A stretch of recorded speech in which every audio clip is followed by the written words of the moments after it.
रस्सी बांधकर शिकार करने के लिए निकलते हैं। वहीं डॉग भी रस्सी से बंधा हुआ होता है। यहाँ पर जून जब जा रही होती है तब उसे जंगल के बीच में एक आदमी दिखाई देता है जिसे उस एंटिटी ने शायद पजेस कर लिया है, लेकिन जून बचपन से ये सब देखती आ रही है, इसीलिए वो उसको इग्नोर करके आगे बढ़ती है। वहीं नॉलन को आगे एक अंडा दिखाई देता है और वो उसको लेने के लिए आगे बढ़ता है, लेकिन उसकी रस्सी खत्म हो जाती है। इसलिए नॉलन रोप को खोलने लगता है क्योंकि वो बस 2 ही कदम की दूरी पर था, पर सही समय पर सैम आकर उसको रोकता है। फिर दोनों भाई वहाँ से जाने लगते हैं। तभी सैम धीरे से आवाज में नॉलन से कहता है कि मॉम मुझसे तुमसे ज्यादा प्यार करती है। ये सुनकर नॉलन को बुरा लगता है, पर जब वो सैम से पूछता है कि तुमने अभी अभी क्या कहा, तो सैम काफी हैरान होता है और कहता है कि मैंने तो कुछ भी नहीं कहा। यानी कि नॉलन का एक वहम होता है, सैम ने सच में कुछ नहीं कहा था। लेकिन नॉलन को लगता है कि सैम झूठ बोल रहा है और गुस्से में आकर वो सैम की रोप पर पैर रख देता है, जिस कारण सैम हड़बड़ा जाता है और वो नीचे गिर जाता है, साथ ही उसकी रस्सी निकल जाती है। ये खतरा देख नॉलन तुरंत सीटी बजाता है और अपनी मॉम को सिग्नल देता है। वहीं नॉलन अपनी रस्सी काटकर सैम को नीचे से ऊपर लाता है, पर तभी हम देखते हैं कि उसी पेड़ पर एक अजीब औरत जिसकी सांप जैसी खाल होती है और एक क्रिएचर जैसी जुबान, वो बाहर आकर इन दोनों पर अटैक करने वाली होती है। तभी पीछे से जून आकर इन्हें ऊपर ले जाती है और अपनी रस्सी से इन लोगों को बांध देती है। अब वो क्रिएचर जून के पास आकर उस पर घुर्राने लगता है। वहीं बच्चों को तो कुछ भी समझ में आ ही नहीं रहा था कि आखिर ये हो क्या रहा था। यहाँ पर एक बात तो समझ में आती है कि बच्चे उस क्रिएचर को नहीं देख पा रहे थे। खैर, अब इस हादसे के बाद जून बच्चों पर बहुत ही ज्यादा गुस्सा करती है कि उन्होंने रूल्स तोड़े हैं। पहले तो वो उनसे माफी मंगवाती है, जिसके बाद ये लोग डिनर के लिए लाया हुआ शिकार पकाकर खाते हैं। तभी जून उनको वापस समझाती है कि इविल एंटिटी कैसे लोगों से ट्रिक करती है, और वो एक कहानी बताती है कि जब वो छोटी थी तब एक बार इविल एंटिटी छोटी लड़की के रूप में उसके सामने आई थी। वो लड़की रोप के लिमिट से बाहर थी, उसको चोट लगी थी, लेकिन मुझको समझ आ गया था कि ये बस एक छलावा है, इसलिए मैंने उसको नहीं बचाया। उस दिन के बाद से आज तक मुझे उस लड़की की पुकार सुनाई देती है। लेकिन इतना सब कुछ कहने के बावजूद नॉलन को अभी भी अपनी माँ पर भरोसा नहीं होता है। वो बाहर की दुनिया देखना चाहता था, वो अच्छे खाने की तलाश में था।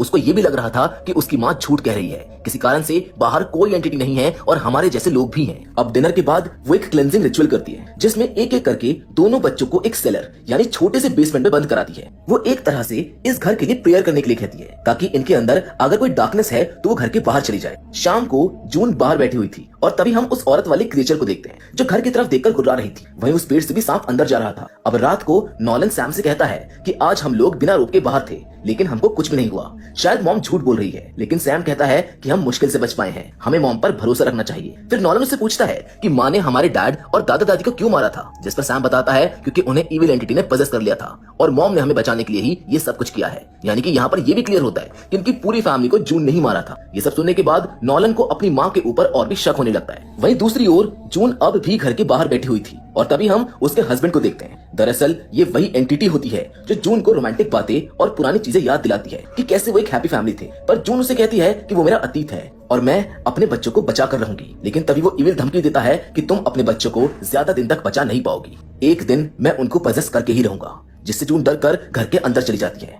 अगले दिन जून ग्रीन हाउस में काम कर रही होती है। तब नॉलन देखता है कि जून के बैक पर एक सांप का टैटू बना है जो इविल एंटिटी का निशान होता है। वो जून से सवाल करता है कि आप जिस एंटिटी से दूर भाग रहे हो उसका टैटू क्यों बनवाया है, जिस पर जून थोड़े से गुस्से में और इरिटेटेड होकर कहती है कि ये टैटू मैंने काफी पहले बनवाया था, इविल एंटिटी के इस दुनिया में आने से पहले। और ये कहकर वो लोग शिकार के लिए निकल जाते हैं। देखते ही देखते शाम हो जाती है। जून जब अपने कमरे में नहा रही होती है तब नॉलन अचानक से नींद में चलते हुए वहां पर आ जाता है। अब जून को खतरा होता है कि ये ऐसे ही बाहर ना चला जाए, इसीलिए अगले दिन उसके पैर पर वो घंटी बांध देती है ताकि इसकी आवाज से वो जाग जाए। इस तरह इनके दिन गुजरते रहे। एक दिन जून जब शिकार कर रही होती है तभी उसको कुछ हलचल महसूस होती है। वो अपना क्रॉसबो निकालकर आगे बढ़ती है और तभी वो देखती है कि एक कौवा नॉलन के चेहरे को नोच रहा है। ये नजारा देखकर जून एक पल के लिए पूरी डर जाती है, पर अगले पल वो खुद को संभालती है और उसको पता चलता है कि ये तो बस एक इल्यूजन है और वो शांत हो जाती है। लेकिन आज इन्हें खाने के लिए कुछ भी नहीं मिला था, इसलिए ये लोग पेड़ों की छाल निकालकर उसे ही पकाकर खा रहे होते हैं। अब ऐसे ही एक दिन जब ये तीनों लोग छाल इकट्ठा कर रहे थे तभी नॉलन देखता है कि जून और सैम अचानक से उसको छोड़कर चले गए हैं। लेकिन तभी कोई उसका रोप खींचकर उसे एक कुएं की तरफ खींचने लगता है और अंदर गिरने के बाद एक स्नेक लाइक ह्यूमन क्रिएचर उसको खाने लगता है। लेकिन दूसरी पल में वो इस सपने से उठ जाता है। दरअसल वो अभी भी नींद में ही चल रहा था और चलते हुए घर के बाहर आ गया था और वो भी बिना रोप के।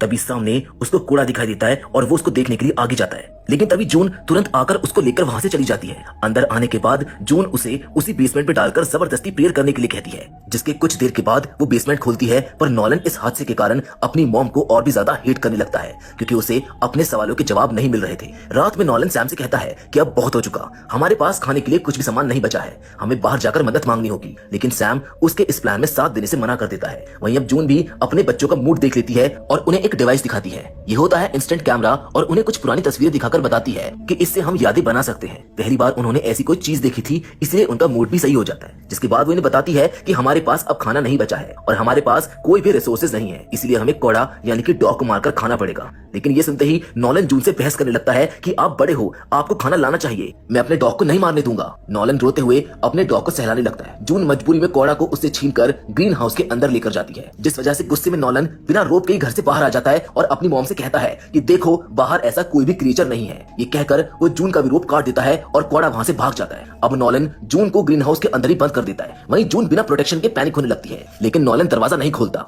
वो ये सब कुछ बस इसलिए कर रहा था ताकि अपनी मॉम को वो ये यकीन दिलाए कि बिना रोप के हम बाहर जा सकते हैं और खाना ला सकते हैं। साथ ही यहाँ पर कोई इविल नहीं है। लेकिन तभी हम एक इविल को देखते हैं जो जून की मॉम के रूप में होती है और वो उसके पास आने लगती है। वो एंटिटी जून की तरफ ही बढ़ने लगती है। वो कहती है कि तुमने मुझको जहर देकर मारा था, इसलिए मैं तुमको पजेस करके तुम्हारे बच्चों को भी मार दूंगी। इस बीच ग्रीन हाउस के बाहर सैम भी आ जाता है, जहाँ नॉलन और सैम के बीच में लड़ाई होने लगती है। लेकिन वही ग्रीन हाउस के अंदर जैसे वो एंटिटी जून के पास पहुंचने वाली होती है, जून खुद को पजेस होने से बचाने के लिए अपना गला काट देती है और खुद को मार लेती है। तभी सैम आकर ग्रीन हाउस का दरवाजा खोलता है और अपनी मॉम को ऐसी हालत में देखकर दोनों बच्चे काफी ज्यादा रोने लगते हैं। लेकिन सैम की हालत बहुत ही बुरी हो चुकी थी, वो बीमार था। नॉलन उसका ख्याल रखने लगता है। अब आगे हम देखते हैं कि नॉलन तीनों रोप्स को जोड़ लेता है, जिससे वो जंगल से बाहर आ जाता है। ये लोग बहुत ही शेड्यूल्ड एरिया में होते हैं, लेकिन वहाँ पर कोई भी नहीं होता। निराश होकर वो घर लौट आता है, लेकिन तभी वहाँ पर एक आदमी आ जाता है और उसको बताता है कि मैं एक हाइकर हूँ और मैं जंगल से जा रहा था, तब मैंने तुम्हारी चीख सुनी, इसलिए मैं यहाँ पर आ गया। नॉलन को लगता है कि ये शायद वही इविल होगी, जिस पर वो हाइकर अपना नाम वगैरह बताता है। जिसके बाद नॉलन को यकीन होता है कि ये सच में एक इंसान है। नॉलन उसको बताता है कि मेरी माँ मर चुकी है और मेरा भाई बीमार है, उसे खाने की जरूरत है। जिस पर हाइकर कहता है कि मेरे पास खाना है। लेकिन तभी सैम वहाँ पर आ जाता है। हाइकर कुछ कहता, इससे पहले सैम हमला कर देता है और वो हाइकर घायल होकर वहां से भागने लगता है। लेकिन नॉलन हाइकर के पीछे जाने लगता है। वो देखता है कि वो आदमी पेड़ के पास गिरा हुआ था और उसने 911 को कॉल किया था।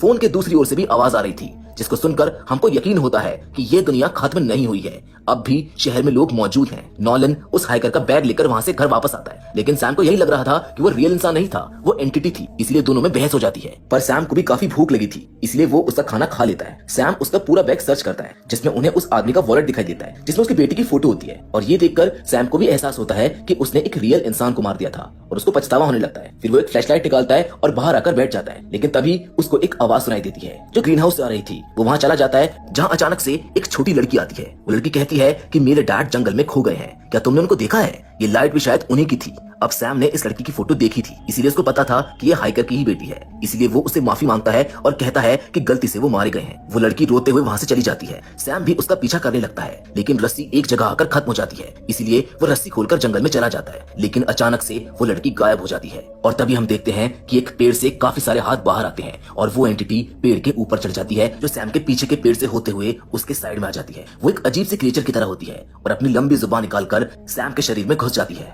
यानी अब सैम भी पजेस्ड हो चुका है। दूसरी ओर बेडरूम में नॉलन की आंख खुलती है और वो रस्सी बांधकर बाहर आता है। तभी घर के पास सैम आता है और उसकी रस्सी काट देता है। अब अचानक से नॉलन के सामने वो लड़की और गाड़ी की लाइट्स ऑन हो जाती हैं। ये देखकर वो भागते हुए घर के अंदर आ जाता है, लेकिन सामने कोई भी नहीं होता। अब घर में वो सैम को देखने के लिए आता है तो वो बेडरूम में चुपचाप बैठा हुआ था। उसके ऊपर एक अंधेरा साया था, जो देखकर नॉलन घर को पकड़ते हुए वही रिचुअल की प्रेयर बोलने लगता है। लेकिन सैम पजेस्ड होकर नॉलन को बहुत बुरी तरह मारता है और उसको एक कमरे में बंद कर देता है। देखते ही देखते वो पूरे घर को आग लगा देता है और खुद बाहर आकर बैठ जाता है। अंदर नॉलन किसी तरह खिड़की से बाहर आता है और घर के दूसरे हिस्से की तरफ जाने लगता है, जो सेफ था। लेकिन सैम उसको चिढ़ाते हुए कहता है कि ये घर अब तुमको प्रोटेक्ट नहीं करेगा। नॉलन जब अंदर जाता है तब वही एंटिटी जून के रूप में आती है, जो नॉलन को अपने पास बुलाने लगती है। लेकिन नॉलन बहुत ही चालाक होता है, वो धोखे से उस एंटिटी को अपने साथ सेलर में खींच लेता है और सेलर को बंद कर देता है। वहीं बाहर सैम जलते हुए घर के साथ अपनी एक फोटो खींचता है और अंदर नॉलन उस सेलर में एंटिटी के साथ होता है, जो जोर जोर से प्रेयर बोलने लगता है। उन्हीं प्रेयर्स के कारण एंटिटी बहुत ही ज्यादा तड़पने लगती है। एंटिटी जून के शरीर को फाड़कर अपने असली रूप में आ जाती है और तड़पने लगती है। प्रेयर सुनते सुनते वो एंटिटी मारी जाती है, लेकिन अब घर भी पूरी तरह जल चुका है। अब कुछ समय बीत जाता है और हम देखते हैं कि एक रेस्क्यू टीम आ जाती है, जो नॉलन को बचा लेती है। शायद ये टीम 911 के कारण ही यहाँ पर आई हुई थी, जिसे वो हेलीकॉप्टर से लेकर चले जाते हैं। थोड़ी देर के बाद नॉलन को होश आता है। वो अपने भाई के बारे में पूछता है, उसको भी रेस्क्यू कर लिया गया था, जिसके साथ दोनों भाई बच जाते हैं। लेकिन अंत में हम उस फोटोग्राफ को देखते हैं जो सैम ने खींचा था। उसके हाथ पर उसी इविल एंटिटी का हाथ होता है। और इस सीन के साथ ये कहानी यहीं पर खत्म हो जाती है। तो दोस्तों, इस कंफ्यूजिंग एंडिंग के साथ ये मूवी यहीं पर खत्म हो जाती है। अब बात करते हैं कि आखिर ये इविल एंटिटी रियल में थी या फिर नहीं। वेल, डायरेक्टर ने इसका जवाब ऑडियंस पर छोड़ा है, यानी कि ये भी एक ओपन एंडेड मूवी थी। अगर आप क्रीचर को रियल समझते हैं तो वो रियल है, नहीं तो वो रियल नहीं है। वैसे काफी ऑनलाइन थ्योरीज ये सजेस्ट करती हैं कि वो इविल एंटिटी रियल में नहीं थी, ये सब जून के दिमाग का एक वहम था। जून इससे पहले अपने पेरेंट्स के साथ एक अजीब एनवायरनमेंट में पली और बड़ी हुई थी। ये इविल एंटिटी सबसे पहले उसकी मॉम को नजर आने लगी थी, या उनको लगने लगा था कि बाहर की दुनिया में कोई इविल एंटिटी फैली हुई है, और उन्हें लगा कि इस इविल ने पूरी दुनिया पर कब्जा कर लिया है। इसीलिए अपने अपने तरीके से उन्होंने अपने घर को प्रोटेक्ट किया और रोप के जरिए आने जाने लगे। वो खुद को दुनिया से पूरा अलग रखते थे। इसी दरमियान जून की शादी भी होती है एक लड़के के साथ। अब वो लड़का इस इविल को मानता था या फिर नहीं, ये तो पता नहीं था, लेकिन आगे चलकर जून को ये लगने लगा कि उसके पेरेंट्स और हस्बैंड को उसी क्रीचर ने टच किया है, यानी कि वो पजेस्ट हो गए हैं। इसीलिए जून ने उनको मार दिया ताकि वो अपने बच्चों को बचा सके, और यही चीज वो कंटिन्यू करती है अपने बेटों के साथ। अब यहाँ पर एक बात क्लियर होती है कि शायद ये क्रीचर जून और उसकी मॉम को ही दिखाई देता था, यानी उनका ये एक वहम हो सकता है। रियल में कोई भी क्रीचर नहीं है, बाहर अभी भी प्रॉपर एक दुनिया है, लाइफ है। जून का बड़ा बेटा सैम अपनी माँ की हर बात मानता था, जैसे जून भी अपनी माँ की हर बातें मानती थी। इसीलिए उसको भी लगने लगा था कि ये इविल एंटिटी रियल है। वहीं नॉलन अपनी माँ पर क्वेश्चन उठाता है। बात तो तब बिगड़ जाती है जब वो उनके डॉग को खाने का फैसला करते हैं, और उसी के कारण आगे की चीजें होती हैं। अब बात करते हैं एंडिंग की। तो जो हाइकर था वो बिल्कुल रियल इंसान होता है, क्योंकि उसने 911 को कॉल किया था। लेकिन रात में जो उसकी बेटी सैम को मिलने आती है वो रियल नहीं थी, वो सैम की इमेजिनेशन थी, या फिर ये कह सकते हैं कि वो इविल एंटिटी थी। जब वो लड़की उस पर हमला करती है तब उसको लगने लगता है कि वो भी अब पजेस्ट हो गया है, और एंडिंग में वो अपने भाई को भी मारने के लिए आता है, और भाई वही प्रेयर्स बोलने लगता है जो वो अक्सर बोला करता था। इसीलिए नॉलन को भी वो सच लगने लगता है कि क्रीचर है। इसीलिए घर के अंदर उसे अपनी माँ उस क्रीचर के रूप में दिखाई देती है, जिसे वो उसी छोटे से बेसमेंट में बंद करके वो प्रेयर बोलता है, जिसके कारण उसकी माँ यानी कि वो क्रीचर आजाद हो जाता है और उसको लगता है कि वो क्रीचर अब मारा गया है। वहीं दूसरी ओर सैम को लग रहा था कि वो अब भी उसी क्रीचर से पजेस्ड है, इसलिए जब वो फोटो निकालता है तब हमको वो हाथ दिखाया जाता है, क्योंकि वो क्रीचर सैम के पॉइंट ऑफ व्यू से दिखाया गया है। उसकी इमेजिनेशन उसको रियल लग रही होती है, इसलिए हमें भी उस फोटो में हाथ दिखाया गया है, यानी कि जून, उसकी माँ और सैम, इन तीनों को भी वो क्रीचर उतना ही सही लग रहा है जितना दुनिया की कोई भी चीजें हो। वहीं नॉलन इस क्रीचर की बात पर भरोसा नहीं करता, इसलिए उसको लगता है कि अब क्रीचर नहीं है। बाकी हमारे हिसाब से इसमें कोई भी